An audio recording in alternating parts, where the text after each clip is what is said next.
Hello, everybody. I'm Jonathan from Boredom Sated. This is the rest of the crew. Hello, I'm Michael. I'm John. Hi, I'm Boris. So, what we want to do today is we want to have a discussion about Pathfinder 2 in general. But before we get into that, please like, subscribe, all that fun stuff. We have about 94% of our overall hours of view are from non-subscribers. So it'd be really cool if we could get some more people to subscribe, because that's really the thing holding us back from making these look better. So, it's true. All right, so what I wanted to talk about today, what we're all going to talk about today is Pathfinder 2 actually any good? There's some positives, there's some negatives. Obviously, every system has its strengths, every system has its weaknesses. We're going to do this as a discussion. Reason why we're doing this really is because this is our 100th posted video, and we wanted to do something a little different to kind of celebrate that. So, first thing we're going to talk about is the biggest thing. Is character building actually good? Now, I'm going to break this into several points, but we're going to start with just general character building. Like, do you like picking your character, picking your fighting style or like casting style, and then picking your class feats? We'll go into the more specifics in a minute.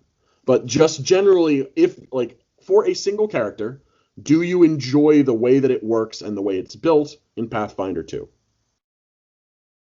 Okay, I'll go first. I enjoy it immensely as a general aspect of creating the character. You get a lot of options. No two elves or gnomes or dwarves will look alike. And if they do, you should tell the person to stop copying you. And it's just so many choices. Really fun to think of new things and how your character is different. This can go out to the rest of you guys. Is it the feat process that works well for you? Do you like the idea of making your choices at the beginning of your character creation, so you can kind of just pick what way you're going to go? Yes. I like the fact that it's broken down into 3 different types of feats. General feats, which anybody can take. Skill feats, basically they're to enhance a skill. And of course, your class feats. Although I'm not sure if it really should be called class feats and just simply just class options and stuff, but that's a minor thing. It really does make you able to create the type of character you want within the same class. Like, for instance, if 2 people play a wizard, they could play completely different wizards or fighter types, and someone could play a sword and board, the other guy can play a double weapon specialist or whatever else. And it is a very customizable system. And it's usually a long process, but it is, you have a lot of choices that you can pick from, especially the casters and the kind of pseudo, I guess you call them pseudo subclasses, with the different types of sorcerers and wizards and things that are part of that class, and then you get to pick some specialty stuff.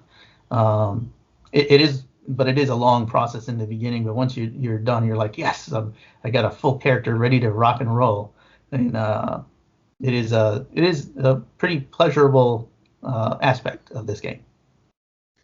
So one question that I would bring up would be what several people have brought up in other videos, which is the character feats, character options. Once you've picked what your style of character is going to be, the feats kind of just make you slightly better at that. Do you agree or disagree that it's something like that, or do you think that the class feats really round out your character in more different ways? I think they do both. There's the feats that you select because you want your character to be better, and as we've done different videos on different characters, there are certain levels where you pick more of a rounding feat because just the way they created it, there are levels where there isn't a great feat for your specialty, but the feat is still somewhat enhancing your some other capabilities. I agree, but also in addition to that, sometimes I'm currently playing a barbarian in a game, and I find myself planning out the entire. I don't know how long the game's going to continue, what level, but I do find myself plotting out feats ahead of time before getting them. And sometimes at certain levels, when I get feats, none of the feats there tickle my fancy, or they don't enhance the character, or don't logically belong. They don't add to anything. So I might go back to a previous level that had a better feat, but I couldn't pick it because another feat was just that much superior, and pick it and thus enhance my character. But at the same time, I definitely understand there's certain levels. You round out your character as best you can. Either going for versatility or specializing in one particular maneuver or ability to enhance your character. And some feats, you look at it and you're like, oh, I have to take that. Something like I play casters most of the time, as the guys have said. So reach is a major one that you almost always have to take to get the extra 30 feet, or to turn a touch spell where you have to be in melee range into a 30-foot spell, which is huge.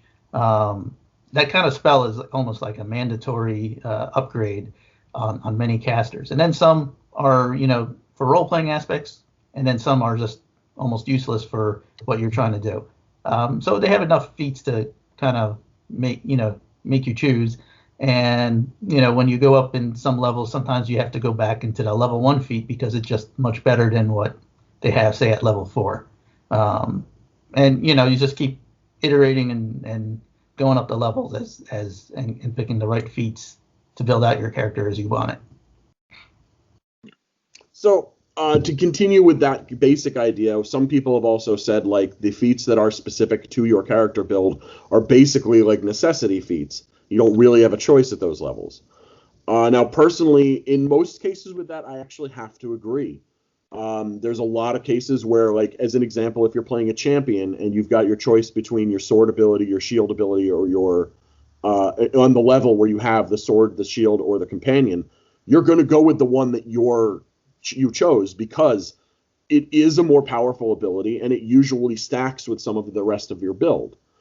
And that's the reason why some people at least have brought up the idea that it's an illusion of choice. We've talked about the illusion of choice, and I think we all agree that you still have a lot more options in this edition, at least, than you do in 5th. But that's, again, for specific character build. Do you guys agree or disagree with that? Yes. Yeah.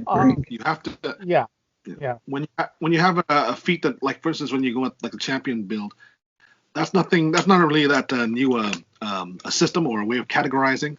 At level whatever, the first time you have the choice between your sword ally, your mount, your shield ally, and your enhance your mount, you're going to generally take the ones according to the one that you originally picked, or the 3. And sometimes there are prerequisites. Like if you take the first one, and then you go to the second one might have be a prerequisite for the third one. You don't know. I mean, unless you look ahead. So yes, you are a little stuck in that, but then again, you're going to if you're going to use what you specialized in. They made a choice for a reason, and you want to maximize the effectiveness of that ability, whatever it is, best mount, best shield, best weapon, whatever it is.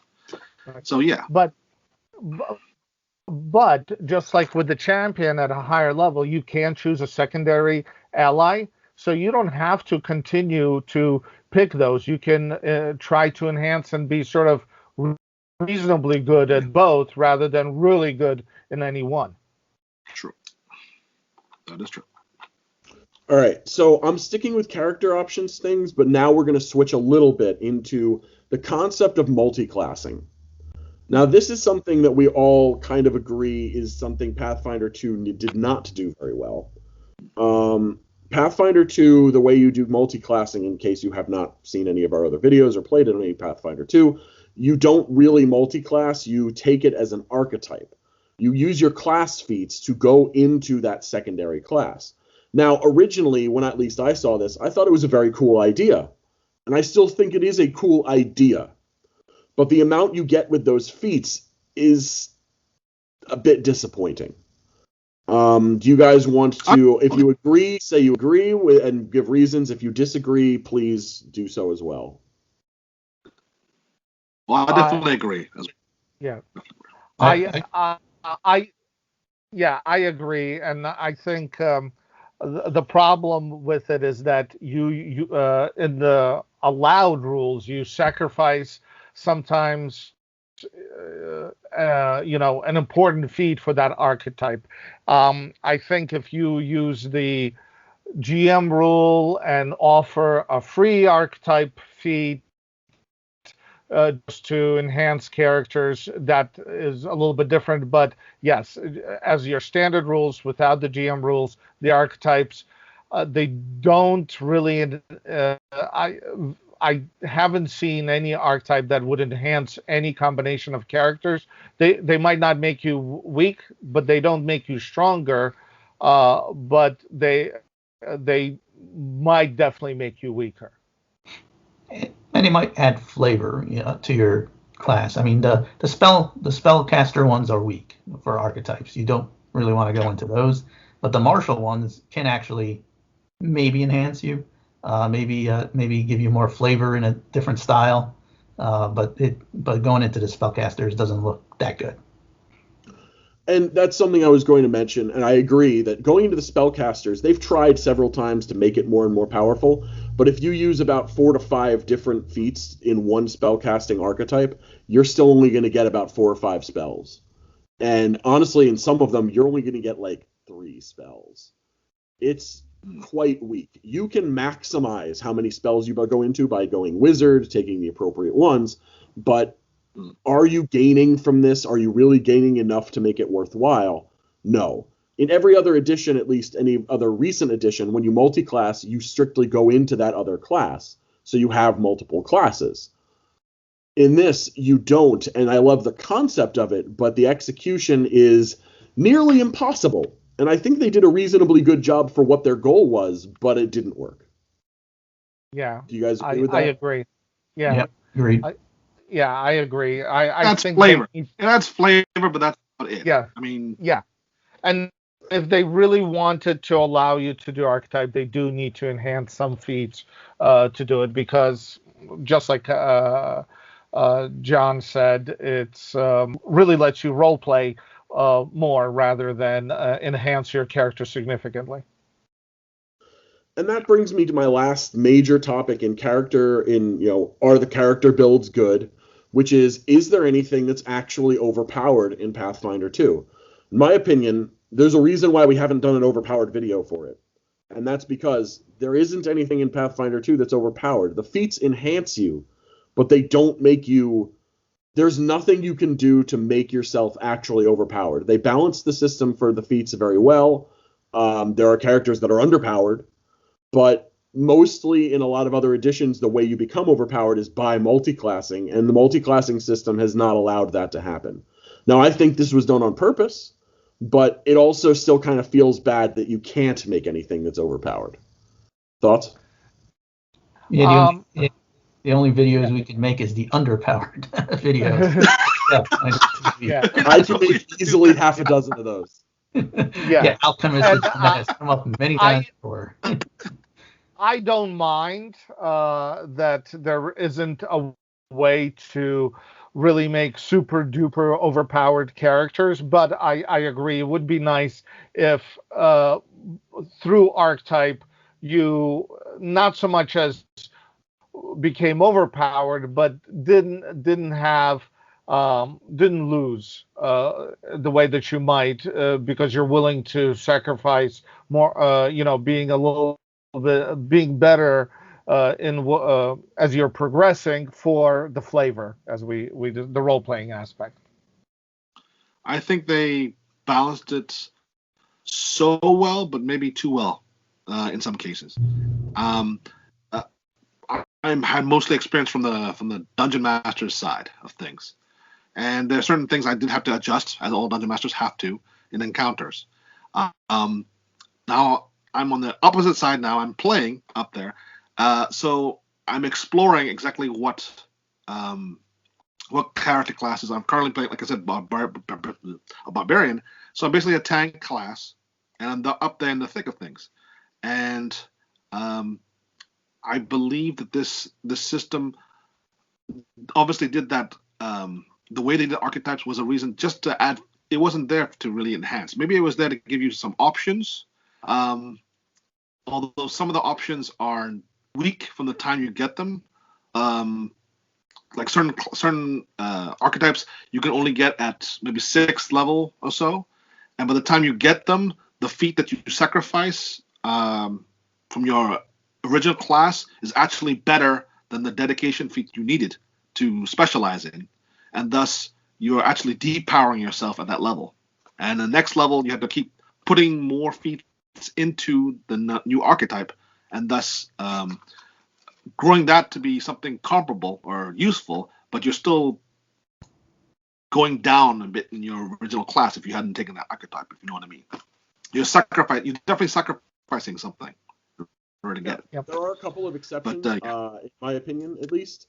Yeah. If you want to go fighter and then go into some of the other new archetypes in the Advanced Player's Guide, I promise you, you will actually become more powerful.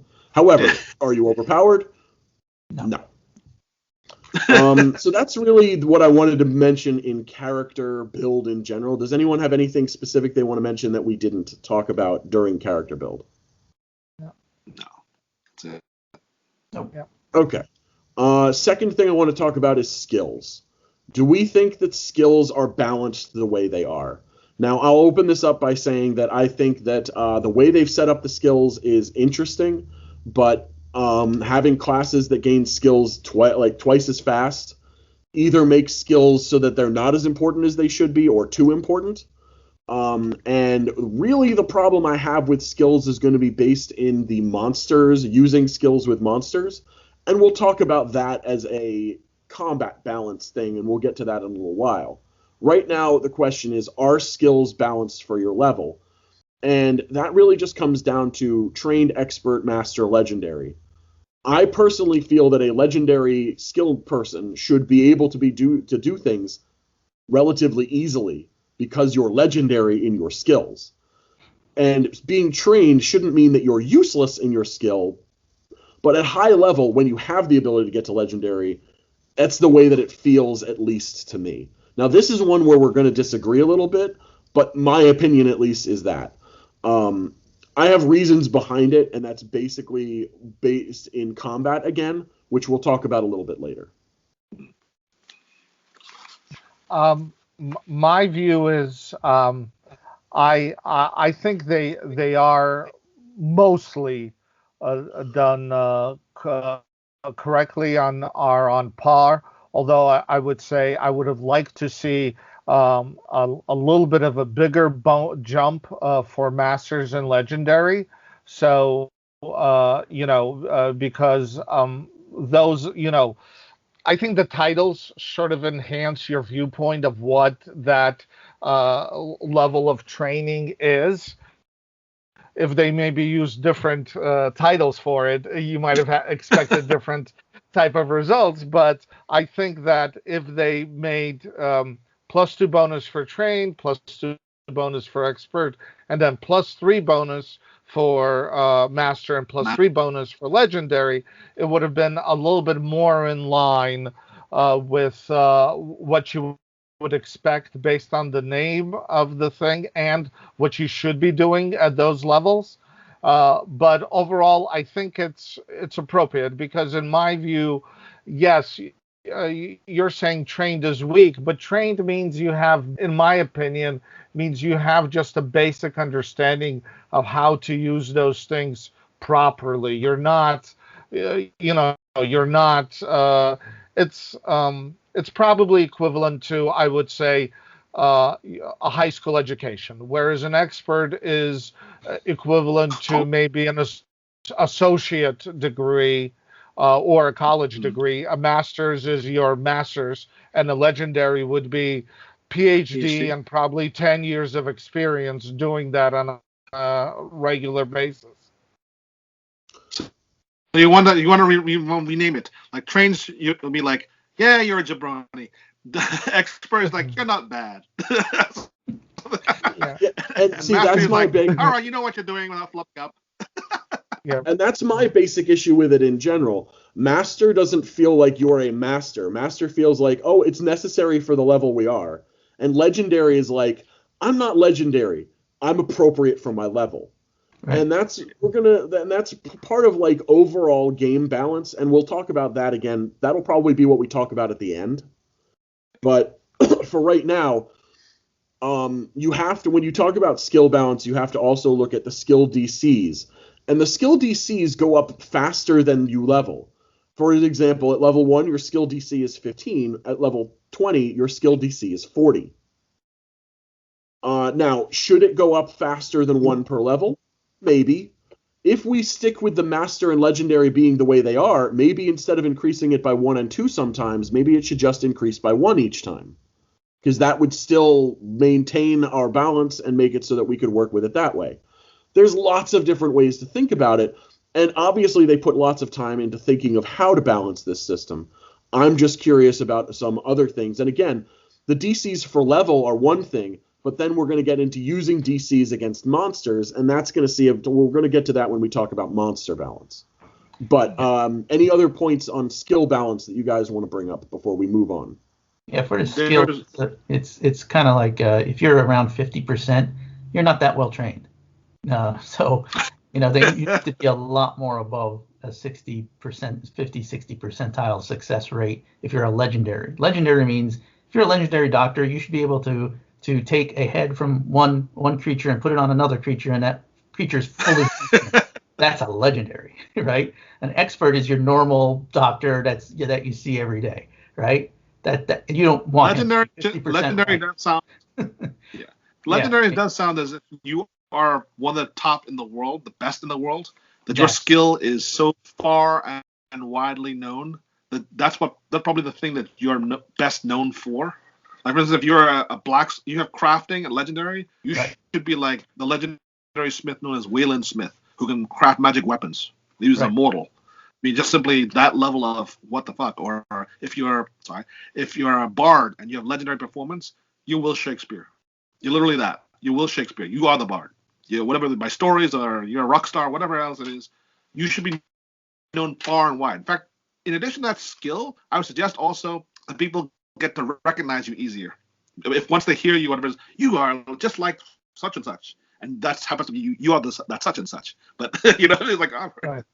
And I agree. But, and when you think of general D&D, my apologies there. Yeah. But when you think of in general D&D, when you think of it, it's like once you're in your teens and level, you're supposed to start being country famous. Like your entire country knows who you are. By the time you're 14th or 15th level, you should be world famous. By the time you're 18th or 19th level and you have legendary skills and abilities, you should be known in parts of the multiverse.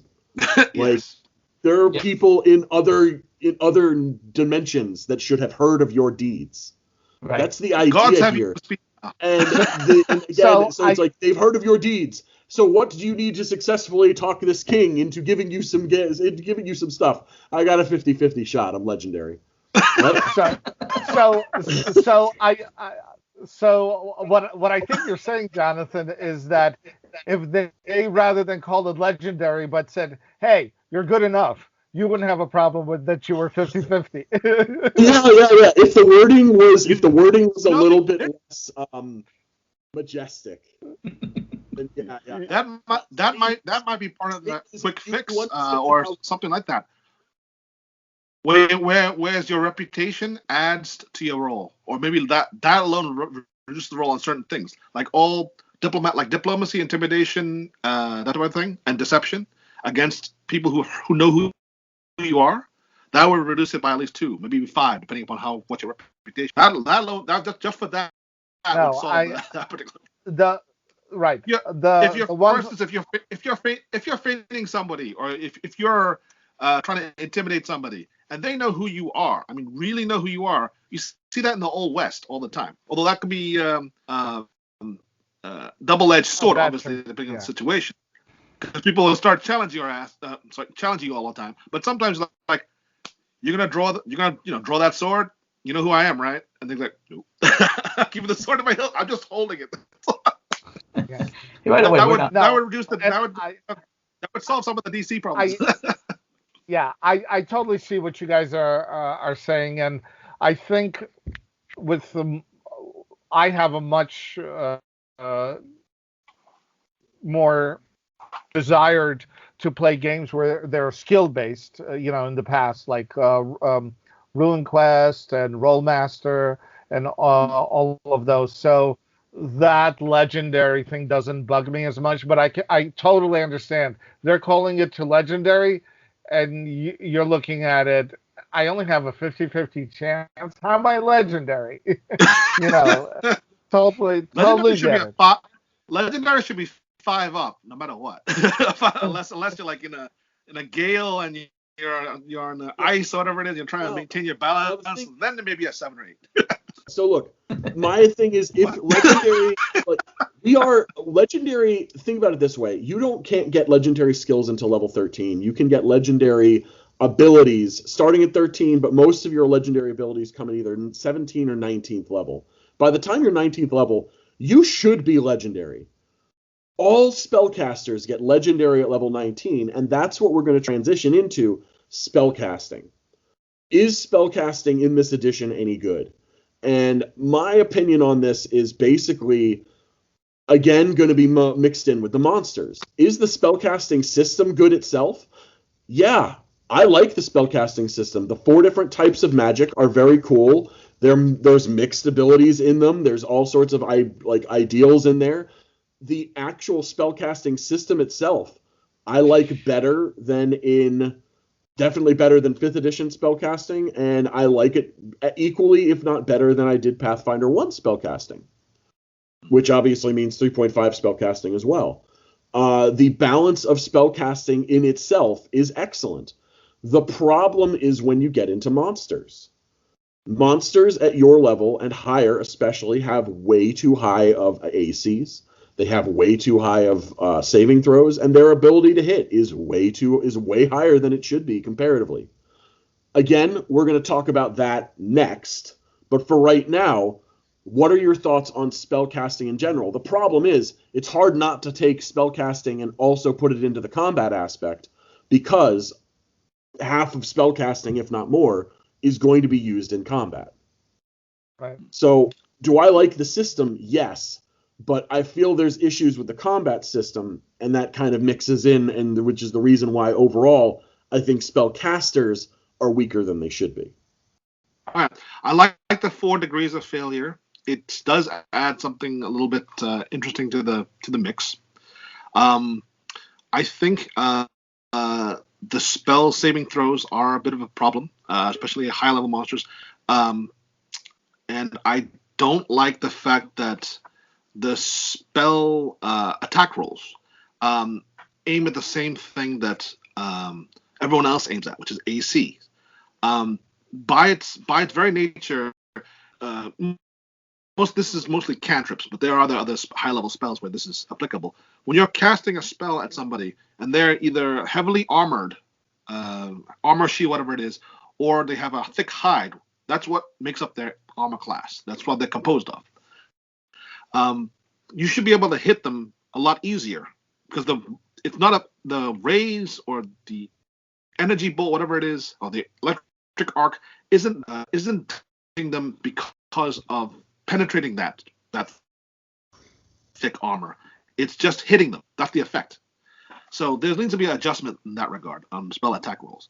Overall, the system is, I like the 4 types of magic you mentioned before.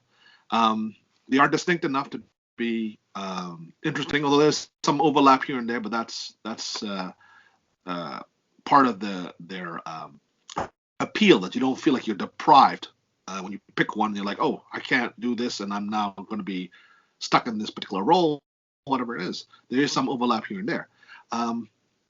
And as far as saving, like I said, with saving throws, I also believe that the items should be added or adjusted to give them spellcasters a bonus on their saving throws and attack rolls. That might help a bit more, because currently there's not really any items that add to those for the spell DC or the attack rolls, which puts an even level caster with the same level of skill. Say the legendary with the legendary fighter, for instance, they're still like up to 3 less on a to hit roll or DC than the equivalent fighter who has a weapon that has a +3 to hit by that time, say at the highest levels. And most I'm not really experienced with the spellcaster players. Do they get do all of them get legendary skills as far as the casting? You do? All of them get legend. Well, that's another thing that again I wanted to talk about in this. All right. All casters, the biggest issue that I have with casters is they don't get master until level 15. So especially in the low teens, they can't hit anything. Their DCs are worthless. Once you get to 15, you get master, and then you go to legendary at 19. So you get to legendary at 19, and then you feel, all right, I am a legendary spellcaster. Let's do this. And then the monsters still save on a 6. Yep.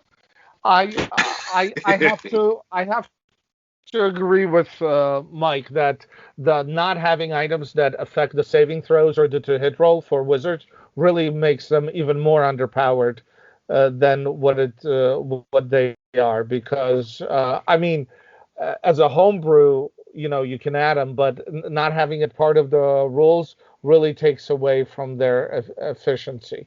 Now, I understand them thinking, well, even if the monster succeeds a saving throw, they still take half damage.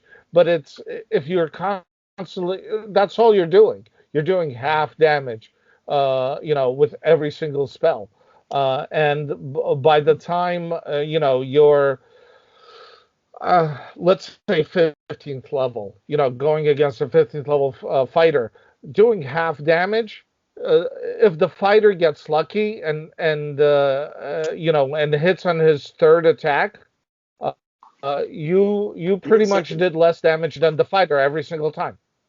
Even if the fighter hits on their second attack and you fail they make your saving throw and don't critically make your saving throw, you're doing way less damage than the fighter does because the fighter's adding damage. Most spells, with most spells, there are a few spells that do it just as much at half damage, but they're really rare. Even the best highest damage spells, like as an example, at 15th level, you can cast 8th level spells. The highest damage 8th level spell that I've seen basically would do about 18d6 damage, which is great. But 9d6, which is half, the average damage on 9d6 is going to be 31, 32 points of damage. That's the average damage of a single fighter swing at that level. No, I agree. So, the only advantage that is area effect. Exactly. The only advantage they have, the only tool is area effect. That's about it. Affect as many people as possible, or at least to throw the net and hit. But if you fight against one foe, that's useless. And if you are going to use a spell that has to make an attack roll, the chances of you hitting are so much less than a martial class hitting that you have to go with that because they do more damage. But if you miss, then you're wasted 2 actions and a spell slot. Yeah, and casters are definitely underpowered with everything taking pretty much 2 actions. Basically means you can only cast 1 spell on your turn. So, you get your save throw or you miss on your DC, that's it. You're useless. Hey, put up the shield and hunker down because you're about to get hit. Yeah. So, the only real advantage the spellcasters have is the area effect. If you're fighting a large mob, yes, they'll be hitting everybody as if a fighter hit them once. But but if you're fighting a single boss or a single monster, they're at a significant disadvantage. And we're talking about only combat. Obviously, they have a lot of utility for teleporting and things of that nature, creating food. That's a different, having a mansion to go sleep in a place where nobody can attack you. Those are all great stuff, but actually in combat, not so good. And that's kind of where we need to move on to next, because we all pretty much agree that the spell casting in general is good, but the combat spell casting is not. And that brings us to, in general, the combat and the monsters in Pathfinder 2. I think you guys can probably come to a point and realize that where we're going with this is that the monsters are...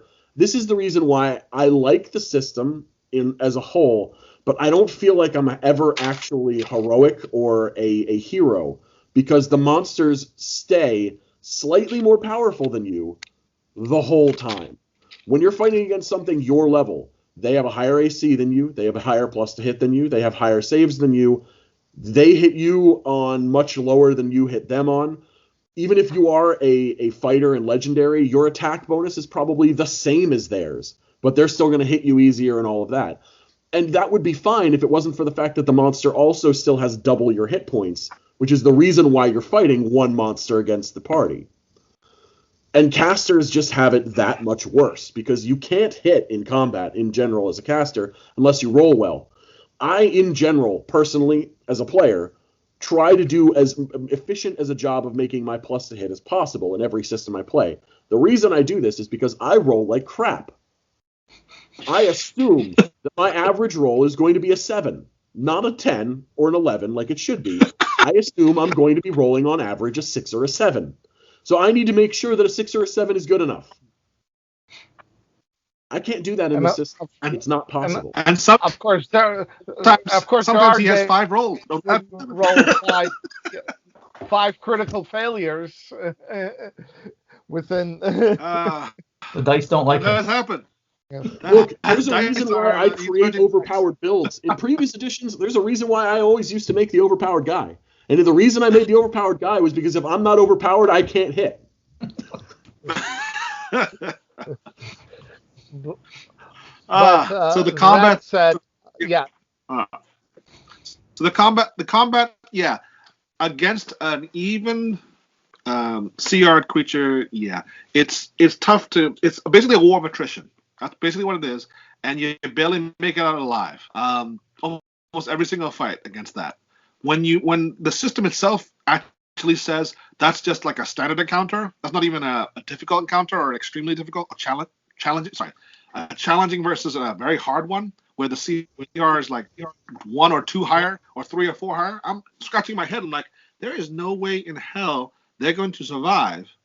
Even if you had like a party of 6 players going on this, there's no way, considering the damage dealt, the monsters can do, and all the other wonderful things that there are several monsters that break the rules, established rules.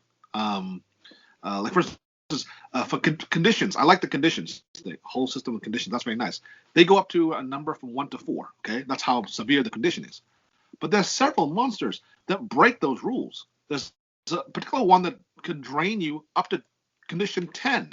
Oh, and it stupefies up to condition 10. Every time it hits you, you get hit 1 extra one of those up to condition 10. Condition 10.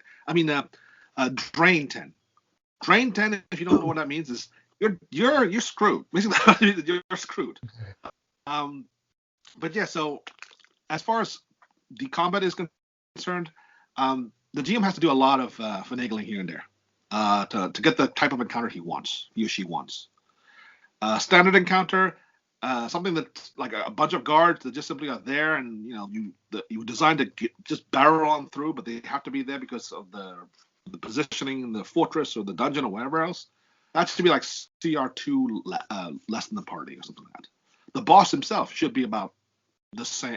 If it is by himself, maybe 1 or 2, and that's if he has like some NPC help or if he's weakened or something. But this is the capstone of this. If you don't stop your campaign at 20, and you still have further adventures, or say 19 or 20, the system here has in the Monster Manual bestiaries, they have CR things going up to CR 20. I don't know how the heck the players are supposed to tackle something at the highest levels. I just don't. Unless you give them like legendary artifacts or that. Then they might be able to even the playing field a little bit more. But in general, yeah, it's balanced perfectly, but sometimes what they consider challenging is just a party wipe just waiting to happen. It's a very delicate balance that can be tipped very easily. Yeah, I agree. I think they balance it well, but they don't accurately. It's not accurate that a party of four can handle something 3 levels higher. It's not accurate that it's. I think it's at best 60-40 in the monster's favor that it's going to win if it's 2 levels higher. A party of four is really meant to fight its level, maybe as a big boss 1 CR higher, and that would be really difficult. But the boss should really be its CR or 1 level higher. Anything above that, you're giving too much advantage to the monsters without some, like Mike said, without some extra help. But that said, I think the monsters are well balanced with that in mind that the CR equal to your level is a boss type of monster. It is well balanced at that point. And our 3 levels higher video pretty much shows you can't even hit that creature, and we didn't even cover the creature hitting you because that would be so devastating. Nope. It wouldn't be worth it. We did. I covered that. Yeah, no, I didn't cover the damage, but remember that 3-level higher monster hits the caster on a natural 2 in every single situation. Right. Yeah, the damage is really what I was. And I used a champion with as many defensive bonuses as possible, and it hits the champion on like a 7. Yeah. It's like I did everything possible to give as best a buffed defensive character as possible. You can't do anything about it. It's it's party of four, which still gets out. Again, we're talking about this, and again, that's the problem with casters can't hit higher level creatures. Casters especially can't hit between levels 10 and 14. They are worthless at making attack rolls in that. However, again, if you play the character, and the other thing is, as we said, it's very balanced. At level 7, when you fight against a 7th level monster, you're going to have a difficult time, but it's not going to be super difficult if you go 4 against 1. And at level 17, you're going to feel the same way. You should win. It's going to be tough.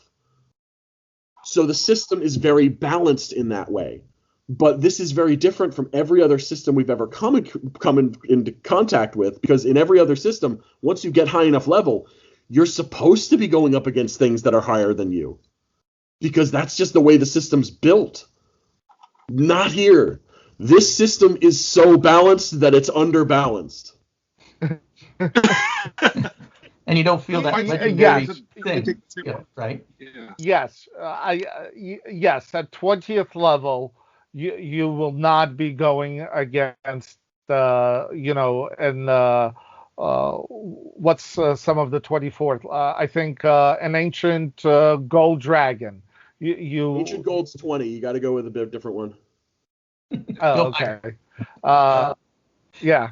One of the demon lords. One of the demons that's 24 or 23. You're not gonna go against them with a 4-man party at 20th level.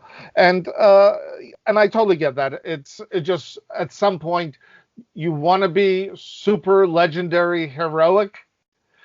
And it just might not feel that you are. But still, I mean, in my view, killing a 20th level creature at 20th is still, worthy of a legendary story for the party. I agree. But the problem that I have in general with this system, and I like this system, is the fact that you never feel heroic. Because when you're fighting things at your level, when you're using skills of your level against other things at your level, it's always difficult.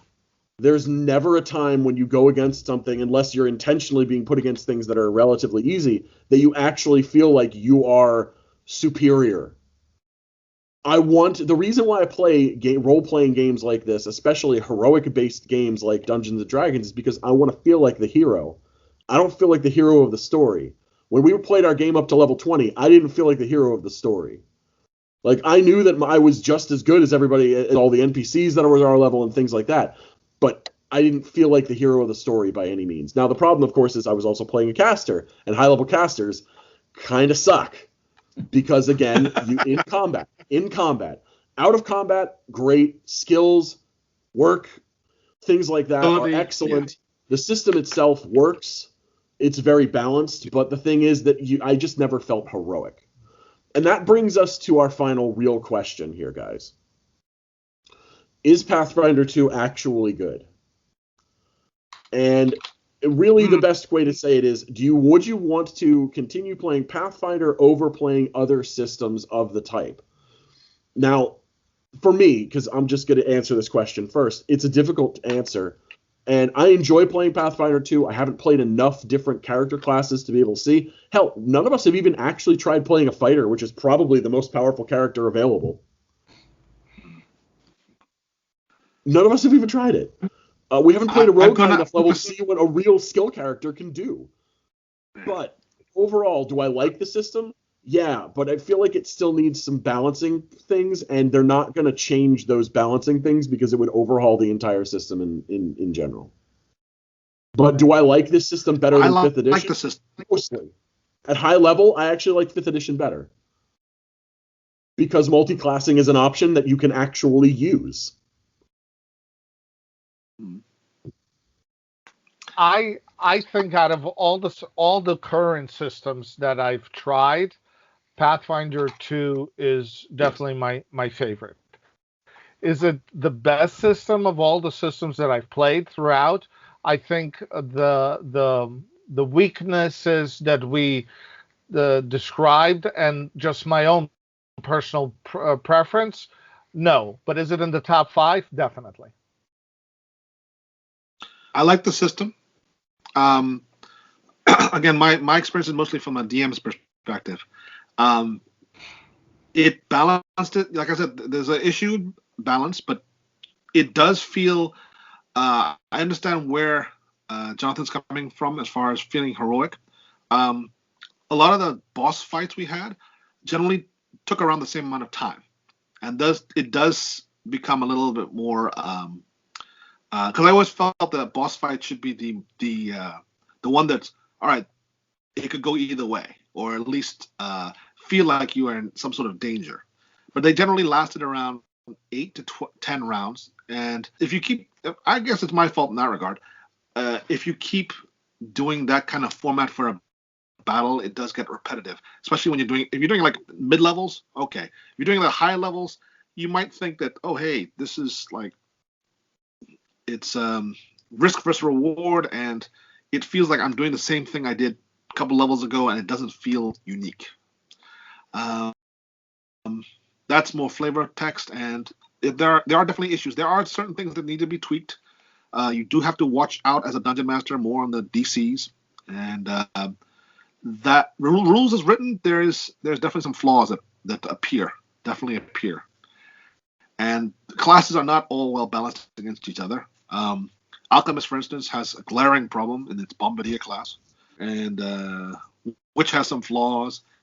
And but as a player, now going as a player, moving up, so far so good. I'm enjoying it so far, but I'm pretty low level at this point.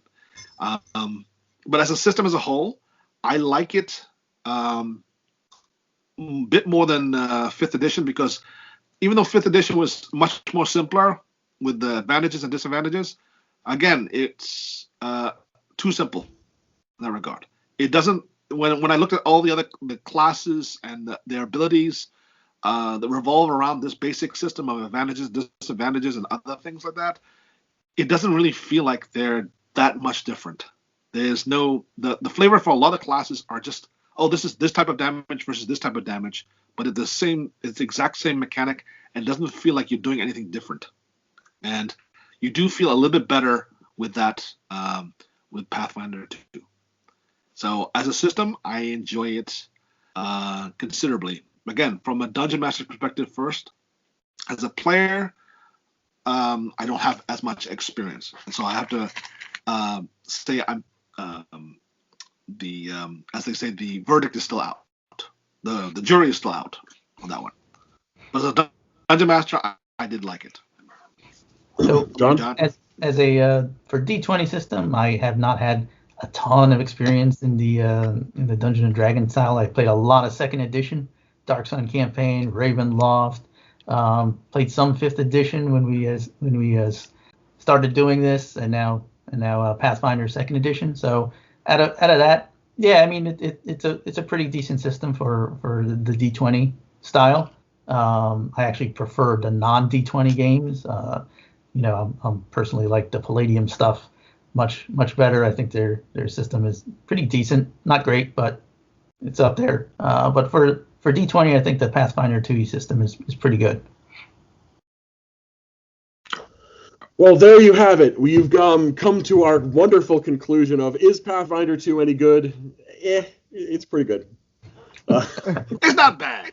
It's not bad. It's not bad. There's definitely, we've talked about a lot of it. Really, this video seems very critical of Pathfinder 2, but that's mostly because what we did was we brought up all of the weaknesses of the system, really.